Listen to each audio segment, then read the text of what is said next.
As multifunctional venues, football grounds are making clubs more money than ever before. But with that, they are also more expensive to build. So, how has the infrastructure of football stadiums developed in the modern day? Hello and welcome to Football Now. In the past, older football stadiums may have prioritised practicality over aesthetics, but in the modern day they are designed with much more than that in mind. These new and improved stadiums not only serve as a home for a local football team, but are now urban dynamic landmarks. So let's take a look at how football facilities are stepping into the 21st century.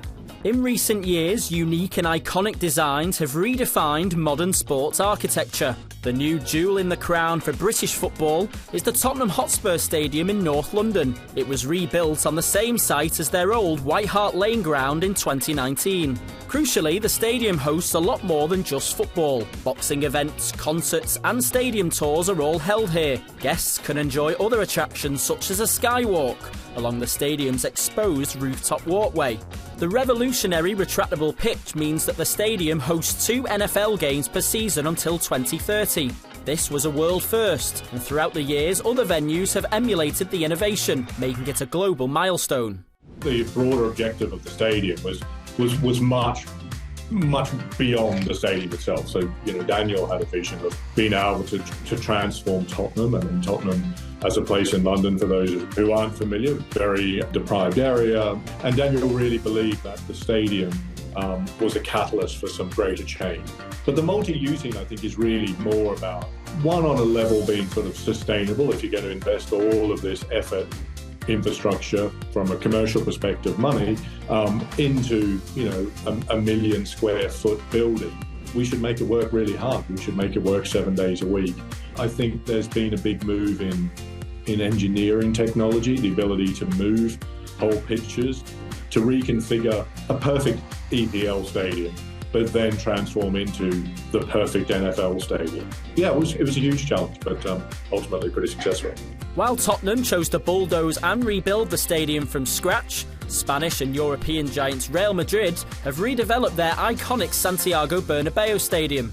Costing upwards of €1 billion and taking just under 5 years to complete, it now stands as a leading example of the modernity and efficiency that fans look for in a stadium today, while also keeping true to the history which has made it such an iconic football ground for generations. The actual plot for the Bernabeu is historically important for the club, not just the stadium, the stands, the pitch, but the plot of land where it is. Back when it was secured by Santiago Bernabeu himself in 1943. But obviously from the outside it's changed completely. It's really quite a marvel to look at, but it's still the Santiago Bernabeu. Inside it's very similar to how it was before.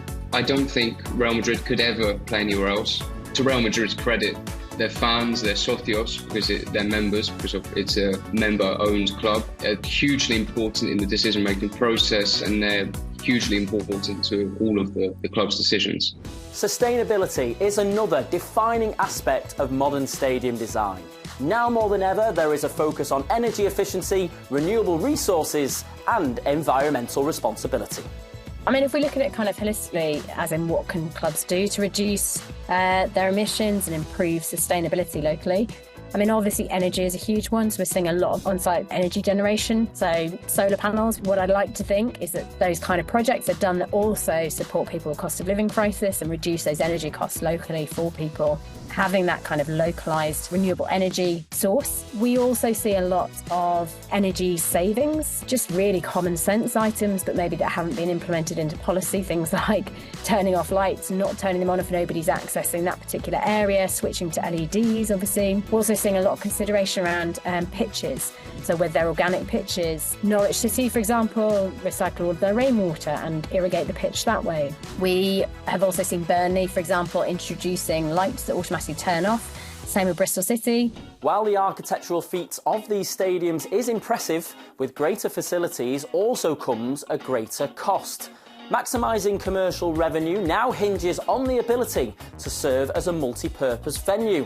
However, the investment required for the construction and upkeep to make that possible is now higher than ever. It's both of them, and clearly, there's huge increase in general cost of living post-COVID and pandemic, and currently, so there has been a general rise in commodity prices. But really, I think, the buildings are significantly different, almost 20 years apart between the Emirates and Tottenham.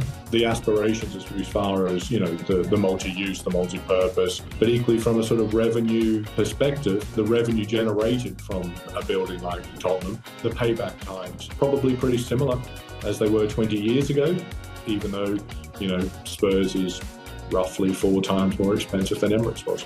The evolution of modern multi-purpose football stadiums now represents a fusion of innovation, functionality and sustainability.